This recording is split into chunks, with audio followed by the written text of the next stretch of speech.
দেখেন 3 ইঞ্চি দেয়ালগুলো যদি আপনারা ভালো মিস্ত্রি দিয়ে করাতে পারেন তাহলে কিন্তু অবশ্যই আপনার 3 ইঞ্চি দেয়ালটি সুন্দর হবে। যেমন এই দেওয়ালটা আপনারা দেখতেছেন অনেক সুন্দর করে করা হয়েছে। তো এটাকে বলা হয় লো বাজেটের কাজ। আমার পিছনে একটি ঘর দেখতেছেন।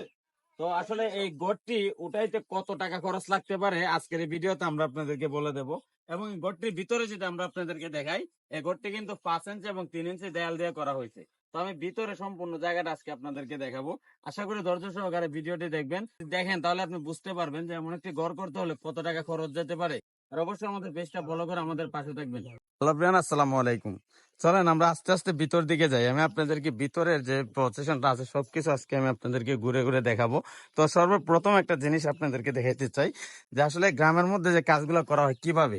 দেখেন এখানে একটি গ্রেড বিমের যে ঢালাই করা হয়েছে, দেখেন নিচে দুইটি করে 10 মিলি রড দেওয়া হয়েছে, উপরে দুইটি 8 মিলি রড দিয়ে কিন্তু ভর্তি করা হয়েছে। তো চলুন ভিতরে চলে যায়। আপনাদেরকে যদি ভিতরটা দেখাই তাহলে কিন্তু আপনারা অনেক কিছু শিখতে পারবেন যে আসলে কম টাকায় যে বাড়ি ঘরগুলা কিভাবে করা হয় এর বিষয়টা যদি আপনারা না জানেন তাহলে ভাই বুঝতে পারবেন না। দেখেন এদিকে আমি আপনাদেরকে দেখাই। দেখেন বিটার নিচে কিন্তু একটা লিংটন করা হয়েছে, তবে তারা কোনো সাইড দিয়ে কোনো গাঁথনি না করে কিন্তু তারা বিটার মধ্যে মাটি পালাইছে, মানে মাটিগুলা কিন্তু বাইরে চলে আসতেছে। ঠিক আছে, তারপর বিটার নিচে বিটার উপরে কিন্তু আরেকটি লিংটন ঢালাই করছে। যে লিংটনের উপরে তারা দেখেন 7 ফিট দেয়াল করে কিন্তু আবার আরেকটি লিংটন করছে। তো আমার কথা হচ্ছে এখানে যে গ্রেড বিমটা নিচে করলো, এই বিম থেকে যদি তারা আগে 5 ইঞ্চি করে দেয়ালটা করতো, করে যদি তারা এখানে 8 ইঞ্চি লিংটনটি ঢালাই করে দিত তাহলে কিন্তু কাজটা অনেক মজবুত হইতো। তো ভিতরে আরো কিছু কাজ আছে, যদি আমি আপনাদেরকে দেখাই। তারা আসলে ব্যারিকেড দিয়ে রাখছে, কাজটা বন্ধ থাকার কারণে ভিতরে কাউকে তারা যাইতে দিতেছে না। তারপর আমরা ঢুকবো, যেমনি হোক ঢুকতে হবে আমাদেরকে। খুব পরিশ্রম করে বন্ধুরা ঢুকছি, কারণ ফ্যানটা অনেক টাইট। তো দেখেন এই রুমটার মধ্যে কিন্তু রুমটি প্রায় অনেক বড়, যেহেতু এটা 10 ফুটের টিনের ছানি দিয়ে করার জন্য কাজটা করছে। আর রুমের ভিতরে দুইটি জানালা দিছে। আর এখানে দেখেন 3 ইঞ্চি একটি দেয়াল করা হয়েছে অনেক সুন্দর করে। তো আসলে 3 ইঞ্চি দেয়ালের জন্য কিন্তু কাজগুলো একটু অন্যরকম বা ভালো মিস্ত্রি দিয়ে করতে হয়।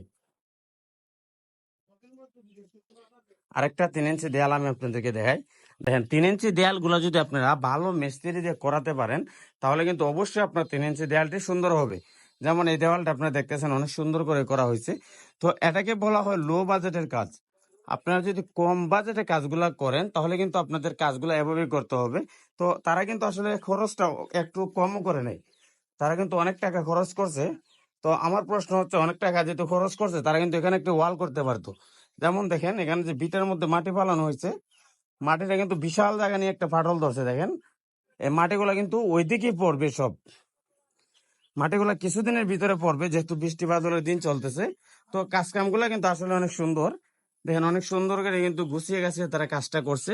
আমার কাছে কাজটা আসলে অনেক ভালো লাগছে। তবে ওই আপনাদেরকে যে কথাটা একটু বলছিলাম, কাজটি অনেক সুন্দর বা পরিবেশটা অনেক সুন্দর। তবে শুধু একটি সমস্যা হচ্ছে, তারা কাজগুলা মেনটেন করে করতে পারে নাই। এই জায়গাটা দেখতে খুবই খারাপ লাগতেছে। দেখেন দেখছেন বিয়াস। তো আমাদের পেজের সাথে থাকবেন, আমাদের পেজটাকে ফলো করে আমাদের কে একটু সাহায্য করবেন। আপনাদের সাহায্য একটা শেয়ারের কারণে হয়তো আমাদের ভিডিওটা ভাইরাল হতে পারে।